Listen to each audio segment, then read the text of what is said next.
Shalom, Salpe, Om Swastiastu, Namo Buddhaya, Salam Kebajikan. Perkenalkan, nama saya Erika Veronica Borusimanungkalit, SPD MPD. Saya merupakan salah satu dosen di program studi Pendidikan Ekonomi Universitas Nusa Cendana. Pada kesempatan ini, izinkanlah saya untuk memaparkan pernyataan diri dosen dalam unjuk kerja Tridharma Perguruan Tinggi atau PDD UKT-PT dalam bidang pengajaran. Di sini, saya akan menjelaskan salah satu mata kuliah yang saya ampuh, yaitu mata kuliah Strategi Belajar Mengajar. Pada pemaparan mata kuliah Strategi Belajar Mengajar, saya akan menjelaskan menggunakan prinsip DIA atau Delivery, Interaction, dan Assessment. Pada bagian Delivery, saya akan menjelaskan terkait dengan deskripsi mata kuliah, capaian pembelajaran mata kuliah, dan materi pembelajaran. Pada bagian Interaction, saya akan menjelaskan terkait tentang model dan metode pembelajaran yang saya gunakan, dan juga bagaimana proses interaksi belajar di dalam kelas antara dosen dengan mahasiswa dan mahasiswa dengan mahasiswa. Pada bagian Assessment, saya akan menjelaskan terkait tentang sistem penilaian pada mata kuliah yang sudah disepakati saat awal perkuliahan di dalam penyampaian kontrak kuliah dan penyampaian RPS dan sudah disepakati dengan mahasiswa.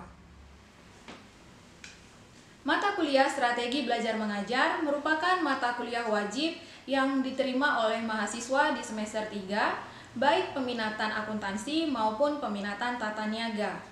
Karena di Prodi Pendidikan Ekonomi FKIP Undana, mahasiswa di semester 3 diberikan kesempatan untuk memilih peminatan akuntansi atau tata niaga. Mata kuliah Strategi Belajar Mengajar berbobot 3 SKS dengan kode KPK 1336. Mata kuliah Strategi Belajar Mengajar bertujuan untuk membekali mahasiswa selaku calon guru untuk nantinya mereka akan melakukan praktek micro teaching dan melakukan PPL di sekolah, dan tentunya ketika mereka setelah lulus menjadi sarjana pendidikan siap menjadi guru yang berkualitas dan berkompeten. Pada mata kuliah Strategi Belajar Mengajar ada 5 CPL yang diturunkan ke dalam capaian pembelajaran mata kuliah sebanyak 4. Yang pertama, mahasiswa menguasai konsep ilmu ekonomi yang dibutuhkan. Yang kedua, mahasiswa menguasai konsep, prinsip, dan kebijakan untuk pembelajaran ekonomi untuk mendukung tugas profesionalnya sebagai pendidik ekonomi. Yang ketiga, mahasiswa mampu mengambil keputusan secara tepat dalam konteks penyelesaian masalah di bidang keahliannya berdasarkan hasil analisis informasi dan data. Kemudian pada CPMK yang keempat, mahasiswa mampu mengaplikasikan konsep dan prinsip ilmu ekonomi agar mampu merancang, mengelola, mengevaluasi untuk memecahkan permasalahan ekonomi dengan memanfaatkan iptek yang disesuaikan dengan tuntutan global. Kemudian, keempat CPMK ini diturunkan kembali menjadi 14 sub CPMK yang akan disajikan di dalam 16 pertemuan.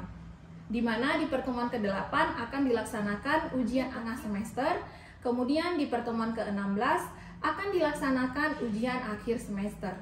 Adapun materi yang terkandung dalam mata kuliah Strategi Belajar Mengajar terdiri atas 9 materi. Yang pertama, materi tentang hakikat strategi belajar mengajar, yang kedua teori-teori belajar, yang ketiga pendekatan pembelajaran, yang keempat teknik pembelajaran, yang kelima metode pembelajaran, yang keenam model-model pembelajaran, yang ketujuh media pembelajaran, yang kedelapan pengelolaan kelas, dan yang kesembilan penelitian berbasis strategi pembelajaran. Adapun referensi yang saya gunakan selama saya mengajar mata kuliah Strategi Belajar Mengajar terdiri atas beberapa referensi. Yang pertama, buku Strategi Belajar Mengajar dari penulis Jamara Saiful Bahri. Kemudian yang kedua, Strategi Belajar Mengajar dengan penulis Abu Ahmadi. Kemudian yang ketiga, modul strategi belajar mengajar yang saya susun dengan teman-teman dosen tim untuk mata kuliah strategi belajar mengajar. Kemudian untuk pendukungnya saya juga menggunakan buku dari Ahrens Richard dengan judul Learning to Teach. Kemudian buku Ahrens Richard juga dengan judul Teaching for Student Learning, Becoming an Accomplished Teacher. Kemudian saya juga menggunakan beberapa referensi dari jurnal-jurnal ilmiah untuk mendukung pembelajaran di dalam kelas. Untuk sistem pembelajaran di sini saya menggunakan metode ceramah, tanya jawab, dan diskusi. Untuk model pembelajaran yang saya gunakan ada beberapa, yaitu discovery learning, case study, small group discussion, kemudian project based learning. Di dalam proses pembelajaran, saya dan mahasiswa selalu melakukan interaksi dengan baik, di mana saya selalu merangsang siswa dengan memberikan pertanyaan-pertanyaan terkait tentang materi perkuliahan. Kemudian saya juga memberikan kesempatan bagi siswa untuk memberikan pertanyaan dan pendapat mereka terkait materi yang saya bawakan. Sehingga di dalam proses belajar mengajar terjalin komunikasi yang baik dan interaksi dua arah.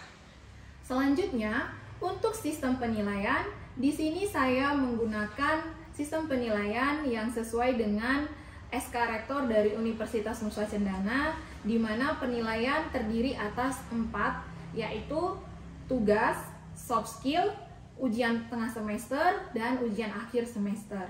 Adapun pembobotan nilai untuk soft skill sebesar 25%, kemudian untuk tugas sebesar 15%, kemudian untuk UTS 30%, kemudian untuk UAS 30%. Nah, kemudian dalam pembelajaran untuk penugasan mandiri, penugasan kelompok, maupun kuis sudah tersedia di dalam RPS, di mana RPS ini sudah saya berikan kepada mahasiswa di awal perkuliahan saat penyampaian kontrak perkuliahan. Dan untuk rubrik penilaian sudah ada juga di dalam RPS terkait dengan rubrik penilaian tes maupun non-tes. Selanjutnya, saya akan menyajikan video mengajar saya pada mata kuliah Strategi Belajar Mengajar pada pertemuan ke-9 dengan materi model-model pembelajaran, dan saya menggunakan metode ceramah, tanya jawab, diskusi, dan model pembelajaran yang saya gunakan adalah case study. Selamat menyaksikan, terima kasih. Selamat pagi adik-adik. Selamat pagi, Ibu. Apa kabarnya hari ini? Baik, Ibu. Oke, puji Tuhan. Baik, sebelum kita mulai materi kita hari ini, Ibu minta salah satu mahasiswa untuk memimpin kita di dalam doa. Boleh berdiri ya. Dan bukan puji Tuhan hari ini, esok, sepanjang segala masa. Amin. Amin. Terima kasih untuk Mona Neta ya yang sudah memimpin kita di dalam doa. Baik adik-adik, Ibu cek kehadiran adik-adik terlebih dahulu ya. Saya Elizabeth Rambudiri. Hadir, Bu. Maria Yulita Sarti. Hadir, Bu. Oke, Maria Naneta. Hadir, Bu. Oke, baik, bagus. Hadir semua ya hari ini. Iya, Bu. Baik adik-adik, kita akan memulai materi kita hari ini. Kita akan belajar terkait model-model pembelajaran, namun Ibu mau bertanya dulu. Minggu lalu, ada yang masih ingat kita belajar tentang apa? Saya, Bu. Oke, silakan Nona Esi. Materi minggu lalu terkait metode pembelajaran, Bu. Iya, baik. Terkait metode Pembelajaran. Ada yang masih ingat apa itu metode pembelajaran? Saya, Bu. Ya, silakan Nona Rita. Baik, Bu. Metode pembelajaran adalah suatu proses yang sistematis dan teratur yang dilakukan oleh guru dalam menyampaikan materinya kepada peserta didik. Oke, bagus ya. Kita beri tepuk tangan. Oke, di sini Ibu mau beri yang secara ringkas. Jadi metode pembelajaran itu, kalau secara sederhananya kita sebut dengan cara guru mengajar. Artinya bagaimana cara guru menyampaikan materi ke siswa. Nah, apa saja contoh metode pembelajaran? Siapa yang ingat minggu lalu? Saya, Ibu. Oke, Nona Andi. Ceramah, diskusi, tanya jawab, dan juga ada tanya wisata, Ibu. Oke, bagus. Kita beri tepuk tangan.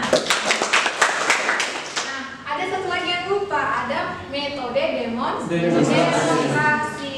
Ya, apa ya? Jadi ada ceramah, tanya jawab, demonstrasi, karya wisata, diskusi. Nah, Kira-kira adik-adik, model pembelajaran dengan metode itu sama tidak? Sama. Ada yang bilang tidak, ada yang bilang Sama. Oke, untuk tahu pastinya berarti kita harus belajar dulu nih. Kita harus tahu apa itu model. Baik. Di dalam model-model pembelajaran ini ada 2 tujuan pembelajaran adik-adik yang harus kalian capai. Yang pertama, mahasiswa mampu menjelaskan konsep model-model pembelajaran. Kemudian yang kedua, mahasiswa mampu menjelaskan jenis-jenis model pembelajaran. Karena model pembelajaran itu banyak jenisnya. Oke, kita akan lihat definisi model pembelajaran. Nah, ini dia. Model pembelajaran merupakan suatu rangkaian proses belajar mengajar dari awal hingga akhir. Jadi seluruh rangkaian mulai dari kegiatan awal guru sampai akhir itu tertuang di dalam model pembelajaran dan mencakup unsur seperti metode, strategi, taktik, pendekatan. Nah, berarti model dan metode berbeda. Kenapa berbeda? Metode bagian dari model pembelajaran. Iya, karena metode bagian dari model pembelajaran. Jadi di dalam model pembelajaran itu pasti selalu ada metode. Baik. Sekarang kita masuk ke manfaat model pembelajaran. Nah, di sini ya ada beberapa manfaat model pembelajaran. Yang pertama bagi guru. Nah, bagi guru, model pembelajaran itu sebagai pedoman bagi guru dalam merencanakan kegiatan pembelajaran. Jadi ketika guru sudah mengetahui materi yang dia akan ajarkan dan menentukan suatu model, maka dia harus memperdomani langkah-langkah yang ada di dalam model untuk dia terapkan di dalam kegiatan pembelajaran. Oke, kemudian yang ketiga, membantu guru untuk menciptakan perubahan perilaku peserta didik. Nah, dengan model pembelajaran, siswa yang awalnya pasif, yang awalnya tidak pernah berbicara, yang awalnya pemalu, tapi dengan adanya model pembelajaran yang guru terapkan, otomatis siswa itu aktif. Tapi selama ini guru hanya ceramah dan tanya jawab. Nah, ternyata adik-adik, manfaat model pembelajaran ini tidak hanya untuk guru, ada untuk siswa. Nah, untuk siswa sendiri membantu perkembangan kekuatan penalaran siswa. Artinya begini, kita membandingkan dengan kalau guru tidak menggunakan model, hanya menggunakan ceramah, yang metode ceramah ataupun tanya jawab. Karena begini adik-adik, tidak ada model pembelajaran pun sebenarnya pembelajaran itu berlangsung, hanya saja tidak menarik dan tidak maksimal. Nah, kalau guru selama ini hanya ceramah, tanya jawab, monoton, betul, monoton. Artinya siswa itu nalarnya itu hanya sekedar mendengar, mengingat hari itu saja, sisanya lupa.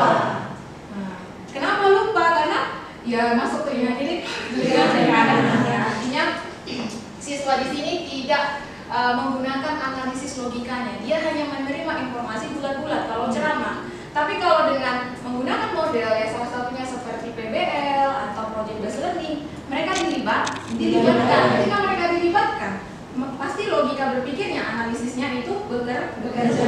Ya, kita lanjut ya. Nah, sekarang kita masuk ke jenis-jenis model pembelajaran. Nah, ini ada 8 model pembelajaran dikelompokkan ya menurut Komalasari. Sebenarnya banyak, tapi ini ibu ambil menurut si Komalasari. Nah, kita lihat yang pertama itu ada PBL, model pembelajaran problem based learning. Kemudian yang kedua ada model pembelajaran kooperatif. Nah, kemudian ada pembelajaran berbasis proyek atau project based learning atau kita singkat PJBL. Nah, jadi PJBL dengan PBL ini beda. Ada yang mahasiswa itu kadang menyamakan karena mirip-mirip nih bahasanya. Padahal yang satu proyek, yang satu masalah. Oke, kemudian ada model pembelajaran kontekstual atau contextual teaching learning. Nah, kemudian ada model pembelajaran Kemudian ada model pembelajaran problem solving. Kemudian ada model pembelajaran discovery learning. Dan yang terakhir ada case study atau studi kasus. Nah, jadi ini penting adik-adik ketahui. Kenapa? Karena adik-adik ini nanti akan menjadi seorang guru. Guru itu harus melek dengan model-model pembelajaran. Karena model-model pembelajaran ini mempermudah kita sebagai guru dalam menyampaikan informasi ataupun materi ke siswa. Nah, kita masuk ke model pembelajaran problem based learning. Nah, sebenarnya dari kalimatnya saja model problem based learning, pembelajaran berbasis masalah. Artinya model ini mengarahkan siswa kepada sebuah masalah yang harus mereka selesaikan. Nah, mencari solusi dari masalah itu, dan masalah yang diberikan oleh guru harus masalah yang otentik. Apa tuh otentik? Ada yang bilang logis, apalagi otentik. Nyata, betul, harusnya nyata. Jadi masalah yang kita berikan ke siswa itu ketika kita memakai PBL itu harus masalah yang benar terjadi. Baik, kita akan lihat langkah-langkahnya. Ini penting calon guru ketahui. Kenapa? Karena langkah-langkah ini menjadi panduan adik-adik menerapkannya di dalam kelas. Nah, atau sering disebut juga dengan sintaks. Ya, langkah-langkah atau sintaks. Nah, sintaksnya ada berapa? Ada 5 poin besar. Yang pertama, mengorientasikan siswa pada masalah. Nah, ini untuk sub langkah-langkahnya bisa dilihat ya. Ini saya berikan contoh kalau misalkan materi di pelajaran ekonomi terkait materi kegiatan pasar. Ya, di sini kelebihannya yang kita lihat ya, kelebihan model PBL itu meningkatkan motivasi dan aktivitas pembelajaran siswa. Tentu ya, karena mereka aktif jadinya ya. Kemudian membantu siswa dalam mentransfer pengetahuan siswa untuk memahami masalah dunia nyata. Nah, jadi kita mengajar anak didik kita itu melatih mereka mentransfer pengetahuan. Jadi begini, semua anak didik itu sebenarnya sudah ada pengetahuan awal. Hanya saja bagaimana dia mengembangkan, mentransfer pengetahuannya itu yang perlu guru di. Nah, itu kelebihan PBL. Dengan menggunakan PBL, siswa itu jadi bisa mentransfer pengetahuannya untuk masalah dunia nyata. Seperti contoh tadi terkait kegiatan pasar. Nah, tapi ada kekurangan. Nah, kekurangannya itu ada beberapa siswa yang beranggapan bahwa masalah yang disajikan sulit untuk dipecahkan. Artinya di sini mindset si siswa itu sudah lebih dulu berpikiran bahwa ini sulit diselesaikan sebelum mencoba. Kenapa muncul mindset seperti itu? Karena selama ini guru mengajar hanya ceramah. Guru belum pernah menggunakan model seperti ini. Sehingga di sini guru perlu memotivasi siswa. Nah, jalan keluarnya guru harus motivasi siswa, dan guru juga harus membiasakan siswa menggunakan model PBL. Kemudian yang kedua, membutuhkan waktu yang lama. Nah, jadi model pembelajaran kooperatif ini yaitu model pembelajaran menuntutnya ada kerjasama dan saling ketergantungan. Nah, langkah-langkah model pembelajaran kooperatif ada 6. Nah, ini kita lihat ya, pelajaran dimulai dengan guru memberikan penjelasan terkait tujuan pelajaran dan membangkitkan motivasi. Baik, kita lanjut. Nah, ini contoh model pembelajaran kooperatif. Ada STAR. Pernah dengar STAR? Tidak, karena masih baru Bu, masih semester 3. Mana tahu saya Bu gitu ya. Baik, nah ini saya ada model pembelajaran Student Team Achievement Division atau STAR. Kemudian ada model pembelajaran Jigsaw. Kita masuk ke model pembelajaran berbasis proyek. Berbasis proyek berarti di dalam model pembelajaran itu intinya siswa mengerjakan sebuah proyek. Ada karya, ada proyek. Ya. Jangan hanya berpikir, oh proyek ini berarti orang arsitektur, orang teknik bangunan, tidak. Kita juga bisa ya. Nah, kita lihat. PJBL merupakan pembelajaran yang menggunakan proyek sebagai media dalam proses pembelajaran untuk mencapai kompetensi sikap, pengetahuan, dan keterampilan. Nah, ini penilaian yang komprehensif.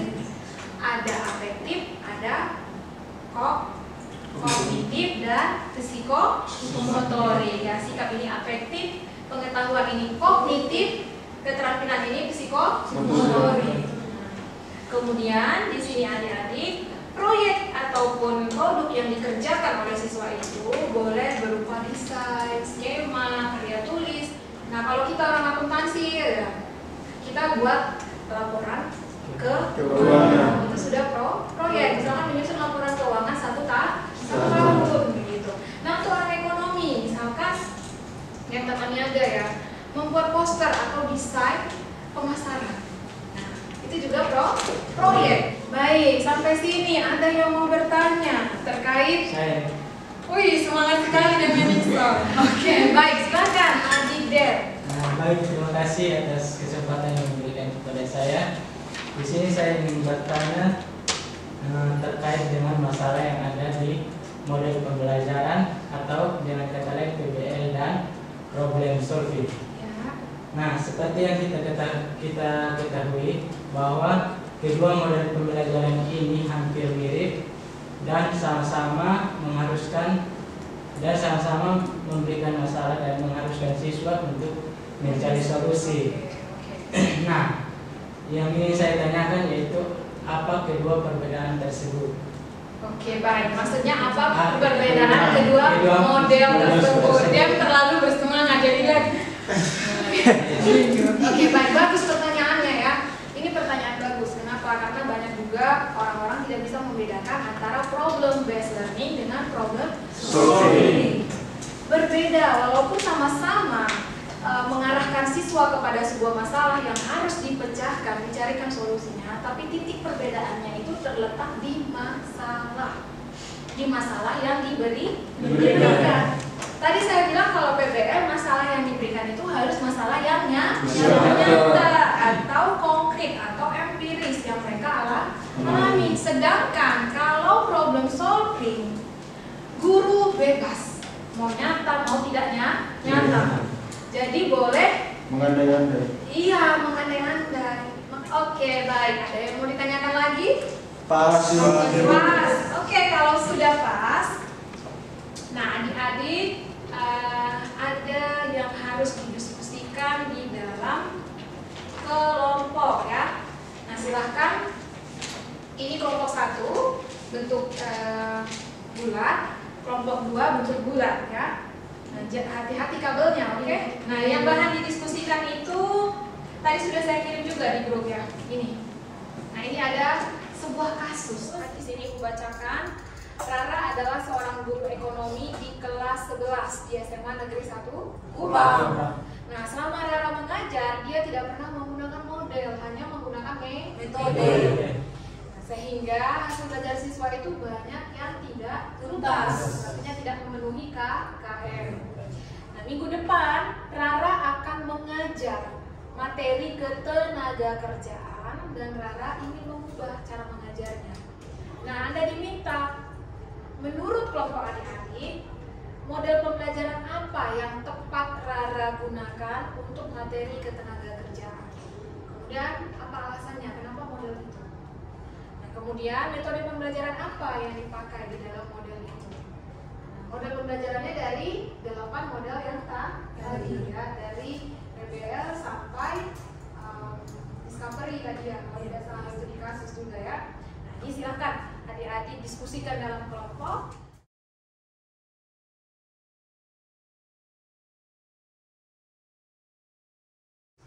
Oke, baik, sudah selesai ya diskusinya ya? Sudah? Kelompok 1 sudah? Kelompok 2 sudah? Oke, baik, berarti kita mendengarkan terlebih dahulu hasil diskusi dari kelompok 1. Silakan kelompok 1, siapa yang menjawab? Nanti kelompok 2 menanggapi ya. Baik, terima kasih atas waktu dan kesempatan yang telah diberikan kepada kelompok kelompok kami akan menjawab pertanyaan yang telah diberikan oleh Ibu tadi. Yang pertama, menurut kelompok Anda, model pembelajaran apa yang tepat Ibu Rara gunakan untuk materi ketenaga kerjaan? Nah, model pembelajaran yang kami pakai yaitu model pembelajaran kooperatif. Dan alasannya, di mana sebelumnya Ibu Rara menggunakan metode pembelajaran tanya jawab dan ceramah sehingga membuat proses pembelajaran monoton dan juga siswa bosan, sehingga nilai yang diperoleh siswa tidak tuntas. Nah, di dalam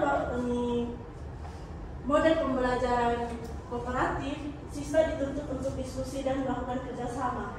Nah, dari situ siswa akan aktif dan mereka akan mencoba untuk berusaha untuk aktif dan bekerja sama dalam kelompok. Oke, metodenya Metode yang digunakan metode diskusi dan kerjasama. diskusi ya.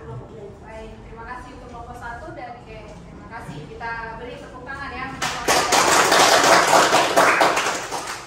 Silakan kelompok 2. Baik, terima kasih atas waktu dan kesempatan yang diberikan kepada saya. Di sini saya perwakilan dari kelompok 2 akan menjelaskan atau akan menjawab pertanyaan atau masalah yang dialami oleh Ibu Rara selaku guru SMA Negeri 1 Kota Kupang.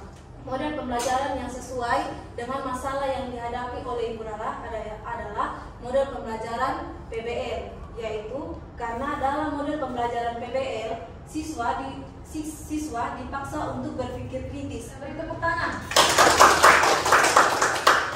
Oke, terima kasih banyak untuk 2 kelompok yang sudah berdiskusi dan sudah mencari jawabannya. Nah, ini giliran Ibu untuk meluruskan. Oke, baik adik-adik, karena sudah selesai diskusinya, silahkan susun kembali kursinya. Ibu akan berikan kuis. Kuis ini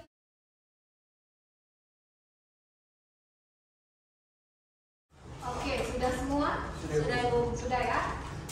Baik, kalau sudah dikumpulkan semua diskusinya, berarti materi perkuliahan kita hari ini sudah selesai.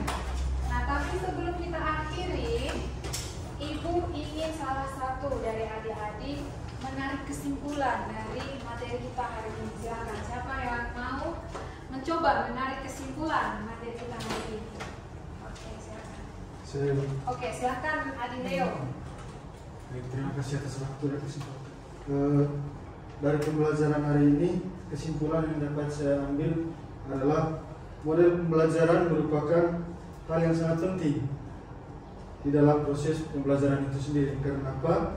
Karena merupakan pedoman bagi guru dalam rencana kegiatan pembelajaran sejak awal sampai akhir pembelajaran. Kasih, kita beri tepuk tangan ya. Ibu ucapkan terima kasih karena sudah mengikuti perkuliahan ini ya selama beberapa jam. Nah, untuk kita akhiri materi kita hari ini, tadi kita awali dengan doa. Berarti kita tutup dengan doa. Tuhan, amin. Terima kasih Adik Murni yang sudah memimpin dalam doa. Oke adik-adik, sebelum kita tutup, Ibu mau ingatkan beberapa hal. Karena minggu depan, sesuai dengan yang ada di LPS, adik-adik akan mendemonstrasikan salah satu model. Jadi banyak untuk hari ini. Sampai bertemu minggu depan. Selamat siang. Tetap semangat dan jaga kesehatan. Shalom.